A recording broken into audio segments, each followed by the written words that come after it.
संदेश राशक। संदेश राशक। संदेश राशक के रचनाकार कौन हैं?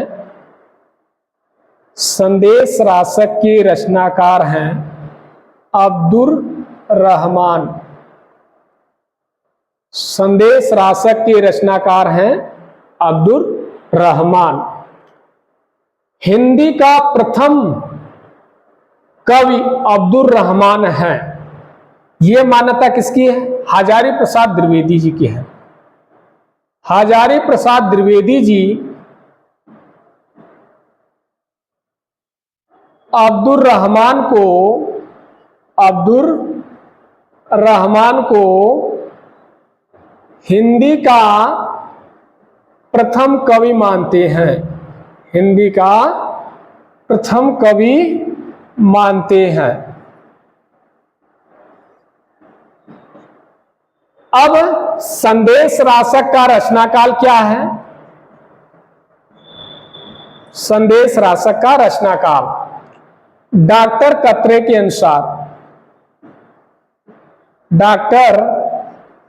के अनुसार संदेश राशक का रचनाकाल क्या है? 11वीं शताब्दी से लेकर 14वीं शताब्दी के बीच। 14वीं शताब्दी के बीच। तो डॉक्टर कत्रे क्या मानते हैं? संदेश राशक का रचनाकाल 11वीं शताब्दी से लेकर 14वीं शताब्दी के बीच है। हजारी प्रसाद द्विवेदी जी संदेश राशक का रचनाकाल क्या मानते हैं? 11वीं शताब्दी मानते हैं।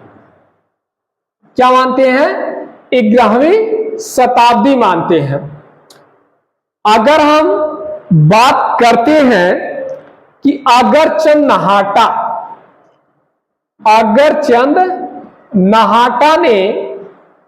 नाहाटा ने संदेश राशक का रचनाकाल क्या माना है?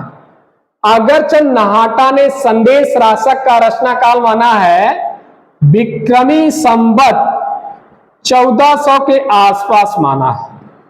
1400 के आसपास माना है। किसने? अगरचंद नाहाटा। हम मुनिजिन विजय की बात कर लें कि मुनिजिन विजय ने संदेश राशक का रचनाकाल क्या माना है?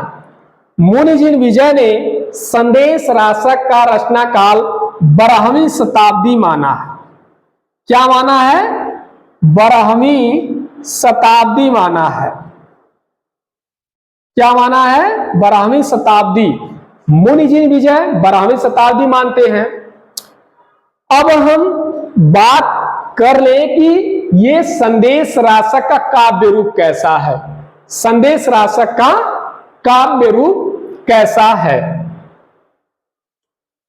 संदेश राशक एक खंड काव्य के रूप में है। संदेश राशक का काव्य रूप कैसा है? संदेश राशक का काव्य रूप कैसा है? खंड काव्य है। संदेश राशक में कितने छंद हैं? 223 छंद हैं। कितने छंद हैं? 223 छंद हैं। और सभी क्या है? राशक छंद हैं। सभी क्या हैं? राशक छंद हैं। संदेश राशक में सर्गों की संख्या कितनी है? संदेश राशक में 3 सर्ग हैं। कितने सर्ग हैं? 3 सर्ग हैं। और 3 सर्ग हैं। सर्गों को क्या कहा गया है? सर्गों को प्रक्रम कहा गया है। सर्गों को क्या कहा गया है? प्रक्रम कहा गया है। संदेश राशक का कथानक क्या है? तो संदेश राशक का कथानक है विक्रमपुर की वियोगिनी की कथा का वर्णन। संदेश राशक का कथानक क्या है? विक्रमपुर की वियोगिनी का वर्णन। विक्रमपुर की वियोगिनी का वर्णन। तो विक्रमपुर की वियोगिनी का वर्णन यही इसका कथानक है। किसमें किया गया है? संदेश रासक में किया गया है। इसके बाद हजारी प्रसाद द्विवेदी जी श्रृंगारिक काव्यों का आरंभ भी संदेश रासक से मानते हैं। हजारी प्रसाद द्विवेदी संदेश रासक से ही श्रृंगारिक काव्यों का आरंभ मानते हैं। श्रृंगारिक काव्यों का आरंभ मानते हैं, आरंभ मानते हैं। इतनी हो गई। इसके बाद हजारी प्रसाद द्विवेदी ये मानते हैं कि संदेश रासक एक विरह काव्य है। संदेश रासक कैसा है? एक विरह काव्य है जो एक ओर ढोला मारुआ की मारवाड़ी की याद दिलाता है, तो दूसरी तरफ पद्मावत की भी याद दिलाता है। ये हजारी प्रसाद द्विवेदी जी का कथन है।